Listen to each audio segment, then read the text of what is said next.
Bonjour les enfants, bien réveillés, bien dormis, c'est papa. Bienvenue dans notre premier podcast de la journée, c'est lundi les enfants.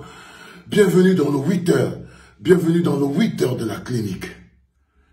L'une des observations importantes que vous ferez les enfants, levez-vous, ce que vous ferez c'est l'attitude, par exemple, des hommes politiques, des politiques camerounaises.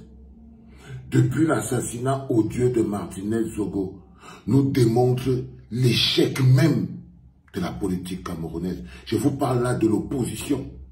Je ne vous parle pas du silence complice.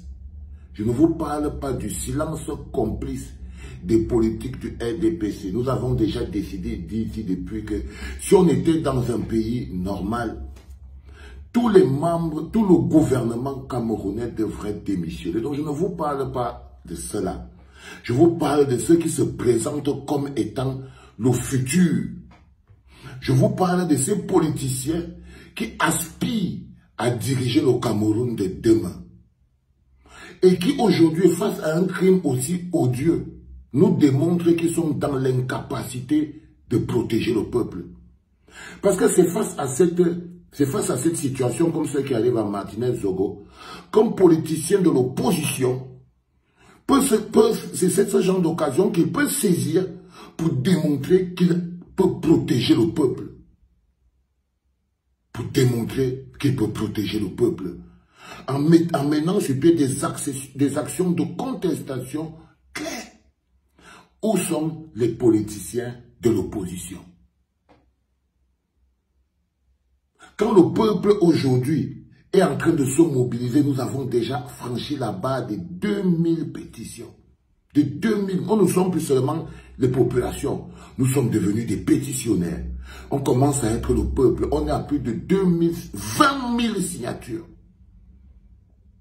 Quand le peuple se mobilise, où sont les hommes politiques pour donner du relief à la situation? Ils sont en train de ramper en bas. Personne ne veut prendre le moindre risque. Personne ne veut prendre le moindre risque. Mais ils vont se lever en 2025, venir dire votez pour nous, on peut vous protéger. Votez pour nous, on a un projet pour vous. Votez pour nous, on a un programme pour vous. Quel programme avez-vous pour nous? Si ce programme ne peut pas nous protéger, comment n'arrivez pas vous à nous démontrer comment vous aurez réagi, vous, si c'est vous qui aviez le pouvoir et que cette histoire et cet assassinat de Martinez Zogo aurait eu lieu? Vous voilà de nouveaux politiques de l'opposition en train de vous mettre hors sujet. Vous pensez qu'aller vous asseoir sur les plateaux de télévision, déjà, si on ne vous invite pas, vous ne partez pas. Si on ne vous invite pas, vous ne partez pas. Aucun leader de l'opposition ne s'est assis pour faire une conférence de presse, inviter des journalistes et prendre une posture forte. Parce que vous êtes des minables. Parce que cette situation fait que vous êtes, vous, les leaders de l'opposition, tous, sans exception. Vous vous placez comme si vous devez regarder le peuple manager ce truc tout seul. Non, je ne suis pas d'accord. Ce matin, ce 8h de la clinique que je vous demande de partager avec puissance. Parce que si vous ne partez pas secouer ces gars, si vous ne partez pas secouer, nous allons devoir former notre propre bloc populaire politique. Parce que là, ce n'est pas normal. Qu'en ce moment précis, où le peuple se mobilise pour demander justice, où sont les leaders politiques? Ils attendent qu'on les invite. Ils ont même peur de prendre la parole. Ils ont même peur de prendre la parole. Chacun se cache, chacun jongle, chacun disparaît. Chacun disparaît. Akeremouna, je vais commencer par toi, frère. Akeremouna, je prends ceux qui sont institutionnels. Prenons ces oppositions institutionnels parce qu'il y a des opposants républicains. Toi, Akeremouna, par exemple, la première fois, quand j'ai décidé de lancer cette pétition, qui aujourd'hui a 20 000 personnes signées, la première fois, Kéré, c'est toi que j'ai vu. Tu étais l'invité de Jean-Bruno Tagne. Et tu étais en train de te dire que non, ce n'est pas normal, que comment c'est possible que le garde des Sceaux, son nom est cité dans une histoire aussi grave, tout le monde l'entend, mais personne ne fait rien. Je t'avais demandé à Kéré que, grand frère à Kéré Mouna, comment tu peux demander personne ne fait rien alors que toi-même tu es là? Alors que toi-même tu es là. Comment tu peux dire personne ne fait rien? Comment tu peux dire ça? Tu es resté tranquille. Tu n'as pas répondu. Parce que vous vous foutez de la gueule du peuple. Déjà, eux, ils ne parlent jamais du peuple, hein, les gars. Si vous remarquez bien, même ceux qui nous dirigent, ils ne parlent jamais en termes de peuple. Ils nous appellent les populations. Ils nous appellent les populations. Parce qu'ils savent ce qu'ils ont détruit en nous. Ils ont détruit le bloc populaire. Ils ont détruit l'énergie même du bloc populaire. C'est pour ça qu'ils nous appellent les populations. Je t'ai demandé à Kéré, je t'ai demandé que qu'est-ce que toi-même tu fais? Tu n'as rien fait, tu n'as rien répondu. T'as rien... Mais un jour tu t'es levé pour dire que tu voulais être président de tous les Camerounais. Mais quand on est face à une situation comme celle-ci, frère, je suis désolé. Je suis totalement désolé. Où sont les leaders de l'opposition? Où sont même les leaders de la société civile même? Regardez ce qui se passe. Si Ngono n'était pas là, si les réseaux sociaux n'étaient pas là, le Cameroun allait vivre l'histoire là dans le noir. S'il n'y avait pas les réseaux sociaux et qu'on comptait seulement sur les hommes politiques camerounais, la société civile camerounaise, seulement sur eux qu'on comptait, soit sûr que le Cameroun vit cette histoire de Zogo dans le noir. C'est pour ça qu'on doit encore remercier les frères comme les J-Point, les Mingono, tous les frères de la diaspora qui sont sur Internet à lutter. Parce que imaginez-vous qu'on ferme la clinique, on ferme la page des J-Point, on ferme encore où? Est-ce que quelqu'un va même savoir qu'on avait tué Zoro Cameroun? On ferme les Jumanto. Est-ce que quelqu'un va savoir encore dans le monde entier qu'il y a eu un assassinat crapuleux au Cameroun, les gars? Vous croyez qu'on a attaqué? Pourquoi? Parce qu'ils savent très bien qu'ils ont, une fois qu'ils ont mis la main sur ces 3-4 plateformes et tout, ils ont replongé les Camerounais dans le noir. Ils savent qu'ils ont fermé la clinique, ils ont fermé une vue, ils ont fermé J-Point. Ils savent qu'ils vous ont plongé dans le noir. Dans le noir total. Dans le noir total, les enfants. Parce que si on ne comptait que sur eux, même les journaux sont en train de passer à autre chose. Parce que c'est ça l'objectif. Parce que c'est ça l'objectif. À quel âge je t'ai posé la question? On doit atteindre combien de pétitionnaires pour que tu signes cette pétition? Tu ne l'as pas signé. À Kéré Mouna, tu ne l'as pas signé, tu as été bâtonnier. Tu fais partie des gens qui se sont levés. Les gens qui se sont levés pour venir être indignés que comment on peut interpeller au garde des Sceaux et bah rien ne se passe. J'ai été interpellé pour demander mais de quoi tu parles? Mais de quoi tu parles? Je suis choqué. Je suis choqué. Ils sont en train de faire comme si c'est le problème de Pomba et des politiciens. J'ai regardé Cabral Libye. Frère, je ne dis pas que le problème de l'électricité n'est pas important. Je ne dis pas que le problème de l'électricité n'est pas important. Je vous dis qu'il ne s'agit pas que quelqu'un se lève, vous pouvez me dire, j'avais fait un post, j'avais fait une déclaration, j'avais fait ceci. Nous, c'est 24 sur 24 qu'on est dessus. Vous manquez de... Il ne s'agit pas de ça. Allez raconter vos vies à qui vous voulez. On vous demande d'être plus présent dans le quotidien des Camerounais. Je ne dis pas qu'il n'y a pas un problème avec l'électricité, man. Mais je te promets, quand en ce moment le peuple est en train de réclamer justice pour Martinez, quand tu vois à quel point c'est tendu dans la société, la première fois je t'ai vu, tu as dit que, là je parle à Cabral Libye, tu as dit que tu allais organiser une marche. Tu as dit que tu allais organiser une marche. Une marche pour demander justice pour Martinez. Les gens t'ont dit que toi et les brouf, C'est toujours extraordinaire. Tu savais très bien que cette marche allait être interdite. Et que tu n'allais rien faire. Parce que le plus dingue avec toi, Nkwanye, quand je vous dis que vous êtes tellement petit que j'ai envie de devenir fou. Le plus dur avec toi, Nkwanye, c'est que chaque fois que tu annonces une marche, tu peux encore te mettre à côté, tu pries. Tu pries, bon Dieu, pour que la marche là soit interdite. C'est-à-dire que tu annonces une marche et toi-même, tu pries encore au ciel que, attends, je dois interdire cette marche. Peut-être parfois tu peux lui demander que non, Moura, bon, je vais le lancer maintenant. Est-ce que tu es prêt pour interdire? On lui dit aussi oui. Il lance, il interdit. L'affaire de mariage où tu as lancé, tu as dit, oh, oh, oh, tu as disparu. Même faire live Facebook sur ça, tu n'as pas fait. Mais je t'ai vu. Pendant que le peuple est en train de réclamer justice, pendant que le sang t'appelait, pendant qu'en ce moment précis, tout ce qui se passe autour de nous nous ressemble à un film de Pablo Escobar. Tu te lèves et tu organises une grosse campagne pour qu'on te rende ton électricité. Tu connais depuis quand il n'y a pas d'électricité au Cameroun, croyez. Est-ce que tu crois vraiment que le problème de l'électricité au Cameroun n'est pas lié à la gouvernance?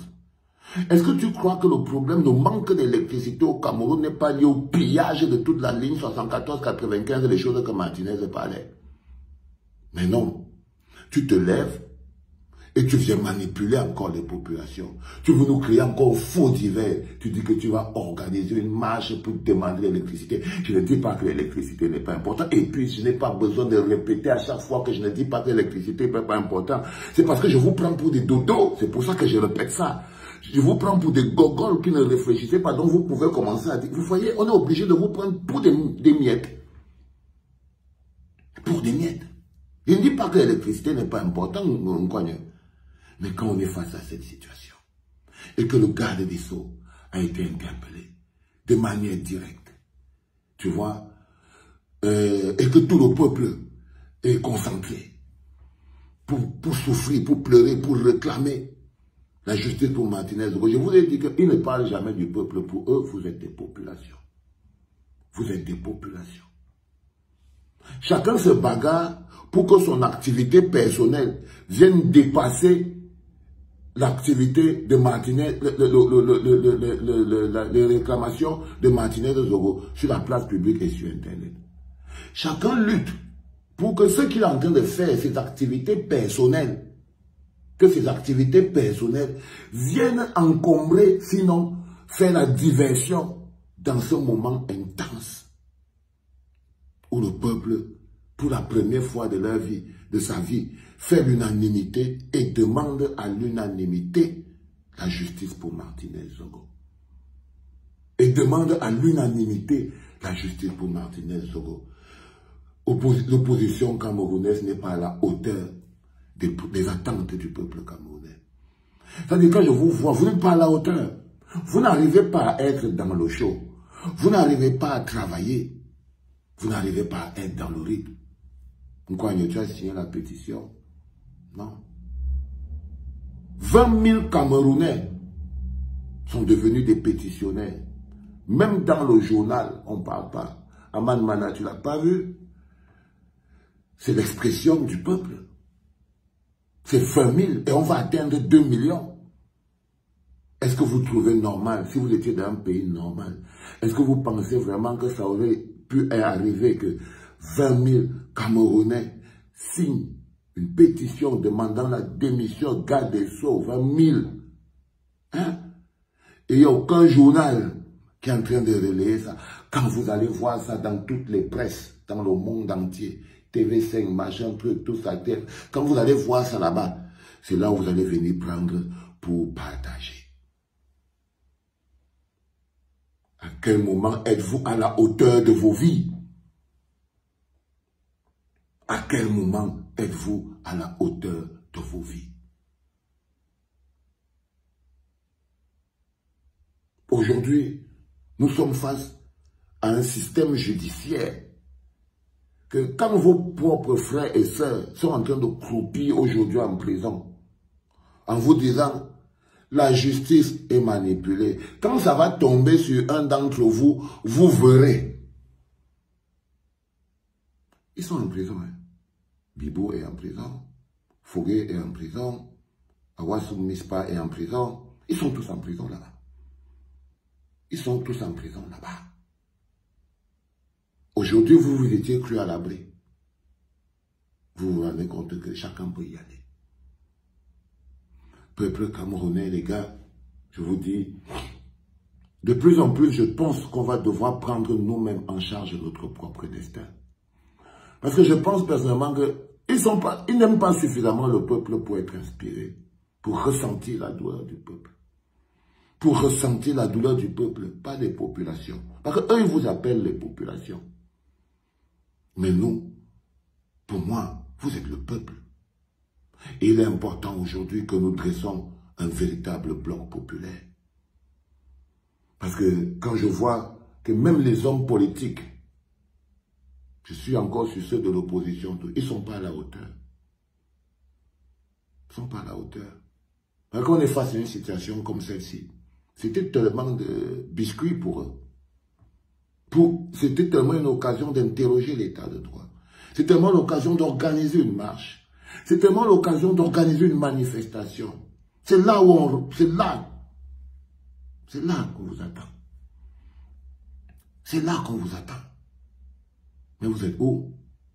Vous avez abandonné le peuple. Le peuple est orphelin. Le peuple organise ses pétitions tout seul. Le peuple est obligé d'appeler à l'aide le monde extérieur.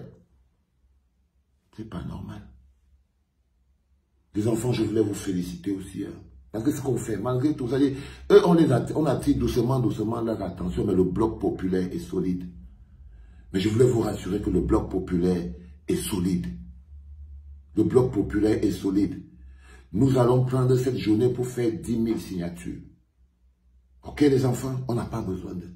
Parce que là, on commence à se rendre compte que l'énergie qu'on va vouloir perdre à regarder s'il faut, ça nous perd autant. Nous pouvons prendre soin de nous-mêmes.